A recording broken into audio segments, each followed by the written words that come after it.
अस्सलाम वालेकुम। आज हम हल करेंगे रिव्यू एक्सरसाइज 5। ठीक है, क्लास 6 मैथ्स और न्यू बुक है जो मैं फॉलो कर रहा हूँ। तो स्टार्ट ले लेते हैं। रिव्यू एक्सरसाइज 5 क्वेश्चन 1 इसमें है कि each of the following question is followed by 4 suggested options, in each case select the correct option. 4 जवाब दिए गए हैं, इनमें से कोई एक आपने जो करेक्ट है वो सिलेक्ट करना है। ठीक है, a set is always denoted by capital. ये तो आपको पता होना चाहिए कि सेट को हमेशा कैपिटल से हम डिनोट करते हैं। कभी ये भी इस तरह भी पॉसिबल है कि 4 ऑप्शंस दिए गए हैं, आप कंफ्यूज हैं। ठीक है, तो जैसे रोमन है, इसमें नहीं हो सकता, इसको पहले कैंसिल कर दें। अरबिक भी नहीं हो सकता, कैंसिल कर दें। स्मॉल नहीं हो सकता, कैंसिल। अब ये जो फोर्थ ऑप्शन है ना, यही ठीक हो सकता है अगर आपको नहीं पता, सपोज करें। ठीक है, तो यही ठीक हो सकता है। क्यों? क्योंकि ये 3 तो आप कंफर्म है कि ये गलत है, तो इसी को सिलेक्ट करें। ठीक है, ये भी तरीका हो सकता है। लेकिन अगर आपको पता है, जैसे मुझे पता है कि कैपिटल लेटर्स है, तो बस शुरू में ही उसको क्लिक करें, बाकियों की ज़रूरत नहीं है। लेकिन पढ़ना सबको ठीक है, सबको पढ़ें ज़रूर। ठीक है, दूसरे पे आते हैं। Statement form of set is noun. देखिए, अब मुझे डायरेक्टली पता है कि जिसमें सेंटेंस या स्टेटमेंट लिखी जाती है उसको हम डिस्क्रिप्टिव कहते हैं, तो बस डिस्क्रिप्टिव पे आ जाएं, बाकी छोड़ दें। ठीक है, थर्ड पे आते हैं। Roster form of set is also known roster. ठीक है, तो रोस्टर इसका क्या होगा? रोस्टर को हम कहते हैं टेबुलर फॉर्म। ठीक है, इसको दूसरा नाम है। चलें, ये भी अच्छा हो गया, रोस्टर फॉर्म आपको एक और पता चल गया, वो क्या है? Tabular form. ठीक है, 4 पे आते हैं। Symbols use to represent empty या खाली सेट, ये वाला। इससे पहले एक्सरसाइज में मैंने शायद आपको इससे पहले या उससे पहले एक्सरसाइज में बताया था कि या ये होगा या ये होगा। अगर ये लिखना है तो ब्रैकेट नहीं लिखने, अगर ये लिखना है तो इसके अंदर कुछ, अगर ब्रैकेट लिखने हैं तो इसके अंदर कुछ भी नहीं होना चाहिए, इवन कि एक सिंगल डॉट भी नहीं होना चाहिए। ठीक है, ये आपका हो गया इसका जवाब। इसके बाद आते हैं नेक्स्ट पे। ठीक है, तो ये कौन सा था? 4 का आपके पास जवाब है सी। इसके बाद 5 पे आते हैं। Any set containing only one element is called. One जो होगा वो सिंगल, लेकिन सिंगल से निकला है ना, सिंगलटन सेट। ठीक है, अच्छा, 5 का बी हो गया। तो 6 पे आते हैं। 6 में क्या है? To find the total number of subsets of any given set, we use 2 power n। याद है, मैंने इससे पहले किसी क्वेश्चन में किया था, उसमें 3 थे तो 2 पावर 3 8 हो गए। ठीक है, अगर सेट, फॉर एग्जांपल ये एक सेट है। ठीक है, 1 और 2, आपसे कहा जाए इसमें कितने टोटल सबसेट्स हो सकते हैं, तो 2 पावर 2, क्योंकि एलिमेंट कितने हैं? 2, तो इधर लिखने हैं 2 2 4, तो 4 इसके सबसेट हो सकते हैं। ठीक है, तो ये फार्मूला है सबसेट फाइंड करने का। 6 का डी हो गया। 7 पे आते हैं। ठीक है, A set containing no element, कोई भी एलिमेंट नहीं है, तो आपका क्या ख्याल है, उसको क्या कहेंगे? ठीक है, एम्प्टी होगा ना। उसके बाद है 8, the cardinal number of set A. Cardinal number क्या होता है? एलिमेंट्स की तादाद, तो 1 2 3। क्या ख्याल है? 8 का क्या हो गया? बी। 9 को देख लें। If A equal set of letters in the word Islamabad, Islamabad जो वर्ड है, इसके जो लेटर्स हैं उनका सेट ए है। ठीक है, तो इनमें से कौन सा ऑप्शन ठीक होगा? एम। एम है कि नहीं? इस्लामाबाद में है, वो ए के अंदर है, तो ठीक है ना। ए कौन सा सेट है? इस्लामाबाद वाले लेटर्स का, तो एम उसमें मौजूद है, ये वाला आपका ठीक है। सी नहीं है, एफ नहीं है, एक्स नहीं है। ठीक है, अब दूसरा है 10 वाला। तो the universal set in the Venn diagram is represented by the shape. Venn diagram अब जब बनाते हैं तो उसमें यूनिवर्सल किससे होता है? रेक्टेंगल से। ठीक है, इसके बाद आते हैं क्वेश्चन 2 को देखते हैं। क्वेश्चन 2 रिव्यू एक्सरसाइज 5, तो उसका मैंने जवाब यहाँ पे निकाला हुआ है, ये देखें। Define finite set, infinite set, universal set. तो यूनिवर्सल सेट क्या होता है? ये तो ऑलरेडी मैंने आपको बताया है कि किसी प्रॉब्लम में जितने भी सेट्स हैं सबके एलिमेंट्स पे मुश्तमिल सेट क्या कहलाता है? Universal. Universal set is a collection of all elements और members of all related sets. ठीक है, तो नॉन एज इट्स सबसेट्स। ये हो गया। इसके बाद आ जाते हैं दूसरे पे। Finite a set consisting of a fix number which are countable. बस, ठीक है, एग्जाम्पल आप देना चाहते हैं तो ये इनफाइनाइट, ये हो गया यहाँ तक, और इसके एग्जाम्पल देना चाहते हैं तो दे दें। ठीक हो गया, ये इनफाइनाइट की भी डेफिनेशन हो गई, आप खुद देख लें, इतना इसमें नहीं है मसला।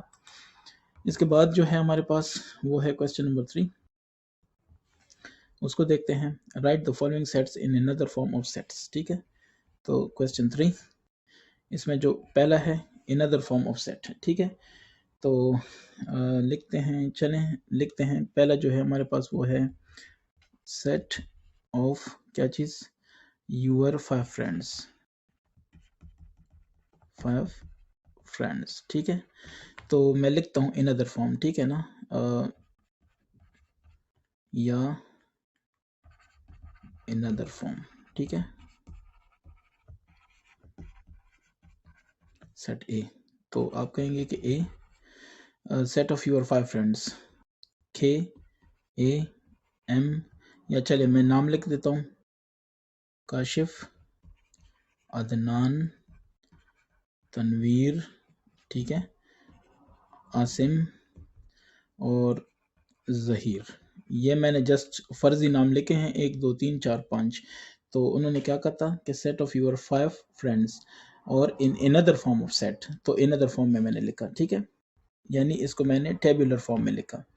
अब दूसरा देखें बी वाला, तो इसमें क्या है, वो है 0 -1 -2 -3 और ऐसे ही जा रहे हैं ना। तो आप क्या कहेंगे, इसका सोल्यूशन लिखेंगे इन अदर फॉर्म, ठीक है, इन अदर फॉर्म। या आप ये भी लिख सकते हैं कि इसको आप लिखें टेबुलर फॉर्म, इसको आप लिखें डिस्क्रिप्टिव फॉर्म, लेकिन इन अदर फॉर्म चूंकि उन्होंने कहा है तो इस हिसाब से लिखना चाह रहा हूँ। B is equal to set of negative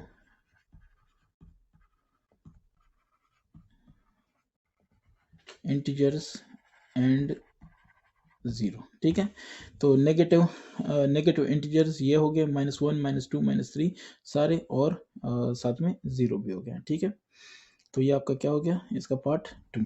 3 देख लें, set of school diaries in my bag, ठीक है। इन यूर बैग उन्होंने लिखा है, तो इधर मैं लिखता हूँ इन माई बैग। तो ये एक फॉर्म हो गया। इन अदर फॉर्म इसका क्या हो जाएगा, फॉर एग्जांपल इंग्लिश डायरी, ठीक है, मैथ डायरी। बस मेरे बैग में यही है, आपके बैग में कुछ और भी हैं तो वो भी लिखें, ठीक है। ये जस्ट आपने बताना है कि ये किस तरह लिखा जाएगा, तो वो आपने लिख लिया है, ठीक है। क्वेश्चन नंबर 3 हो गया। Question number 4, review exercise 5। इसमें क्या है, write all the subsets of A. तो ए आपके पास है 1 2 8 सॉल्यूशन, इसके सबसेट्स। पहली बात तो यह है कि 2 पावर n फार्मूले से पता चलेगा आपको कि इसमें टोटल कितने होंगे। तो 2 पावर 3 क्यों, क्योंकि 3 एलिमेंट्स हैं, तो इससे 8 आता है, क्योंकि 2 पावर 3 का मतलब है कि 2 ज़रब 2 ज़रब 2, 2 3 दफ़ा ज़रब का आएगा, तो 8 हो जाएगा, ठीक है। अब इसमें क्या होगा, ये होगा कि क्या कहते हैं वो, subsets of A, subsets of A. तो सबसे पहले खाली सेट होगा, ठीक है, फिर 1 वाला होगा, फिर 2 होगा, क्योंकि ये सारा इसके अंदर मौजूद है तो इसका सबसेट हुआ, ठीक है। सबसेट की डेफिनेशन यही है ना कि ऐसा सेट जो किसी सेट में मौजूद हो। ये सेट इसके अंदर मौजूद है, तो ये सेट इसका क्या हुआ, सबसेट। 8 हो गया, ठीक है। फिर अब जोड़ा ले लें, 1 2, रिपीट नहीं होना चाहिए, बस ये आप नहीं कर सकते कि 1 2 लिखें और 2 1 लिखें, ये एक ही बात है, तो ये आप गलत कर रहे हैं। बाकी आप अलग अलग लिख सकते हैं, ठीक है। 1 8 हो जाएगा, 1 2 3 4 5 6। तो इसके बाद देखें 2 8 हो सकता है, क्योंकि 2 8 कहीं पे नहीं दिया हुआ है, ठीक है। और आखिर में खुद भी हो सकता है 1 2 8, क्यों, क्योंकि ये सारा भी तो इसके अंदर मौजूद है। तो ये आपके पास क्या हो गए, सबसेट्स ऑफ क्या, सबसेट्स ऑफ ए, ठीक है, subsets of A. Question number 4 हो गया। आते हैं क्वेश्चन नंबर 5, रिव्यू एक्सरसाइज 5। तो इसमें क्या है ये भी देख लें। Observe the Venn diagram and list all the elements of each set, ठीक है। तो जस्ट सॉल्यूशन कर लेते हैं, बाकी क्वेश्चन वहाँ पे दिया हुआ है। तो यू के जो एलिमेंट्स हैं वो मैं लिस्ट कर देता हूँ, लेकिन 0, ये सारा कुछ जो है वो भी यू के अंदर ही आ रहा है, आप देख रहे हैं ना, ये जैसे ये है सारा, इसका मतलब ये है कि ये आपकी बड़ी जेब है, ये आपका ये बैग है, इसके अंदर आपने ज्योमेट्री बक्स रखा है, तो ज्योमेट्री बक्स के अंदर भी चीज़ें हैं, लेकिन ये सारा कुछ बैग के अंदर ही है ना, इसका ये मतलब है, ठीक है। तो आते हैं यू आपके पास है 0, फिर 1 2 3 4 5 6 7 8 9 10 11 12। सो 0 1 2 3 4 5 6 7 8 10 11 12, ठीक है। तो ये इसके हो गए। अब इसके बाद है ए सेट कौन सा है? ए सेट है एक। अच्छा, ये दो जो है ना, ये ए और बी में मुश्तरक है, कोई फ़र्क नहीं पड़ता, लेकिन ए के अंदर भी तो है। ये देखिए ए की लकीर के अंदर है कि नहीं, बाउंड्री के अंदर, ऐसे ही बी की बाउंड्री के अंदर भी है। तो जब ए लिखूंगा तो उसमें ये लिखूंगा, ठीक है। 1 2 3 5 7 डन हो गया।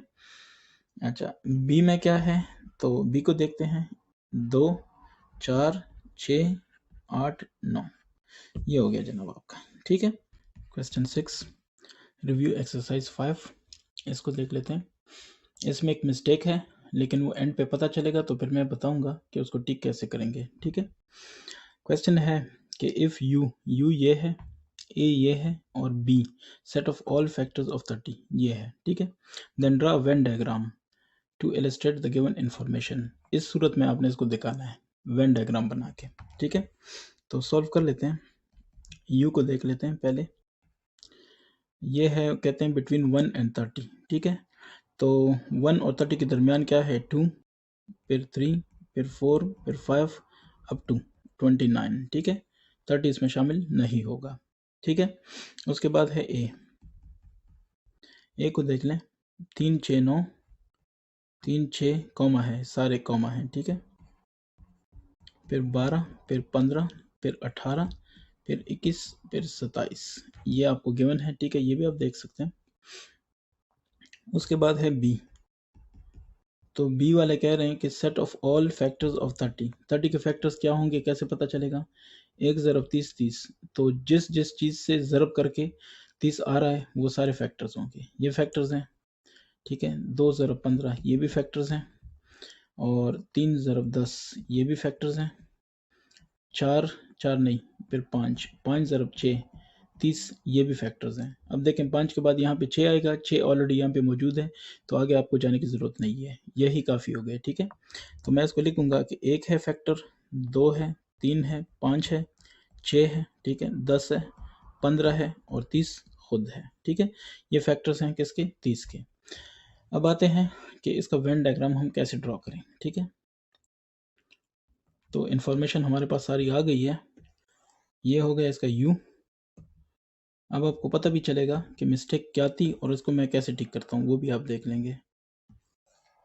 अच्छा, यहाँ पे मैंने इस तरह बनाया, इसकी वजह यह है कि अगर आप ए और बी को देख लें तो इसमें कॉमन चीज़ें हैं, दैट्स वाई ए और बी, ये इलाका जो है, ये एरिया, ये कॉमन के लिए है, ठीक है। अब देख लें, ज़रा इसको मैं रद्द कर देता हूँ। ये एक, फिर इसके बाद है 2 6, ठीक है। उसके बाद 15, ये 3 ऐसे हैं जो दोनों में कॉमन है। तो करना क्या है? करना यह है कि सबसे पहले वही लिखें, 3 6 और 15, ठीक हो गया। इसके अलावा ए को लिखते हैं पहले। ए में क्या है? 3 6 और 15 निकल गए तो 9 12, ये बेसिकली 3 6 15 इसी बाउंड्री के अंदर हैं, ठीक है, कोई मसला नहीं है, लेकिन चूंकि मुश्तरक है इस वजह से यहाँ पे लिखा है। 9 12 हो गया, और 15 ऑलरेडी मौजूद है, 18, फिर उसके बाद 21, और फिर 27। 1 2 3 4 5 6 7 8, 1 2 3 4 5 6 7 8, ठीक हो गए, ये पूरे हो गए ए के। अब बी पे आते हैं। 1 2, फिर 5 3 6 15, ये ऑलरेडी यहाँ पे मौजूद हैं, ठीक है। 5 के बाद क्या है? 10, 10 के बाद क्या है? 30, ठीक है। तो 1 2 3 4 5 6 7 8, 1 2 3 4 5 6 7 8, ये हो गए। अब देखें यू सेट कौन सा है? 2 2 यहाँ पे देख लें मौजूद है, ठीक है। फिर 3, फिर 4, अप टू 29, फिर 2 के बाद क्या है? 3, 3 के बाद 4 कहीं नहीं दिया हुआ है, तो मैं 4 को लिखता हूँ, ठीक है। फिर 5 यहाँ पे मौजूद है, 6 नहीं मौजूद है, तो 6 देख लें कहीं पे मौजूद है, हाँ 6 मौजूद है, यस। 7 नहीं मौजूद है, वो मैंने लिखा, ठीक है। 8 नहीं मौजूद, वो लिखा, और फिर क्या है? 10 10 मौजूद है, ये मौजूद है, ठीक है। 10, फिर 11 नहीं मौजूद है, वो लिखा, ठीक है। 12 यहाँ पे मौजूद है, तो मैं लिखता हूँ 13, फिर 13 के बाद है 14, ठीक है। 15 यहाँ पे मौजूद है, 16 नहीं मौजूद है, 17 नहीं मौजूद है, 18 देख लें, वो ये मौजूद है, ठीक है। 19 नहीं मौजूद है, 20 नहीं मौजूद है, लिख रहा हूँ मैं। तो 20 के बाद क्या है? 21, वो भी नहीं ये 21 मौजूद है, 22 नहीं मौजूद लिखा, ठीक है। इसी तरह से सब देखने हैं, बस जो जो रहते हैं। 23 और 24 नहीं है तो ठीक है, वो भी लिखा। और फिर 25 ठीक है, नहीं मौजूद कहीं पे। 26 भी नहीं मौजूद। 27 देखें यहाँ पे मौजूद है। 28 नहीं मौजूद है, ठीक है। और 29 नहीं मौजूद है, इसमें नहीं है, नहीं है ना। तो ये मैंने लिखा सारा, ठीक है। मैं फिर रिपीट करता हूँ, देखता हूँ। यू में क्या होगा, 2, ठीक है। फिर क्या होगा, 3, 4 और फिर 5 मौजूद है। 6 कहाँ पे है, ये 7, 8, 9 यहाँ पे मौजूद है। और फिर 10 भी मौजूद है। 11, 12 भी यहाँ पे मौजूद है, ठीक है। फिर 13, फिर 14, फिर 15 भी मौजूद है यहाँ पे, ये देखें। 16, 17, 18 भी यहाँ पे मौजूद है। ये 19, 20, ठीक है। फिर 21 यहाँ पे मौजूद है। 2, 3, 4, 5, 6, 7 यहाँ पे मौजूद है। 8, 9, ठीक है। अब यहाँ पे एक बात है, वो क्या बात है, देख लें। ये यू ये शो कर रहा है यहाँ पे इस यू के हिसाब से कि इसमें ये 30 भी मौजूद है और 1 भी मौजूद है। लेकिन क्वेश्चन में अगर आप देख लें, उसमें 30 और 1 मौजूद नहीं है। ये देखिए बिटवीन कहा गया है, ठीक है। तो इसका सिंपल हल ये है कि इसको ऐसे लिखें, सेट ऑफ इंटीजर्स, ठीक है, set of integers from 1 to 30। तो 1 to 30 जब इस तरह करेंगे तो इसमें ये सब आ जाएगा, ठीक हो गया। ये मिस्टेक थी और इसको कैसे ठीक किया ये मैंने आपको बता दिया, ठीक है। तो ये जो रिक्वायर्ड रिजल्ट है इसको आप भी देख लें, ठीक है। कोई मिस्टेक है मुझे भी बताएं। ये आपके पास रिक्वायर्ड रिजल्ट है और इस तरह से आपका जो ये एक्सरसाइज है, रिव्यू एक्सरसाइज 5, ये आपका कंप्लीट हो गया, ठीक है। और इस तरह से ये जो डोमेन था, सब डोमेन, ये भी ख़त्म हो गया। नेक्स्ट इंशाल्लाह 6 पे आएंगे। तो किसी का कोई क्वेश्चन है, सजेशन है, कोई करेक्शन बतानी है, कोई मिस्टेक बतानी है, ठीक है, तो ज़रूर बताएं। और नेक्स्ट इंशाल्लाह उस एक्सरसाइज में मिलेंगे, ठीक है। Thank you.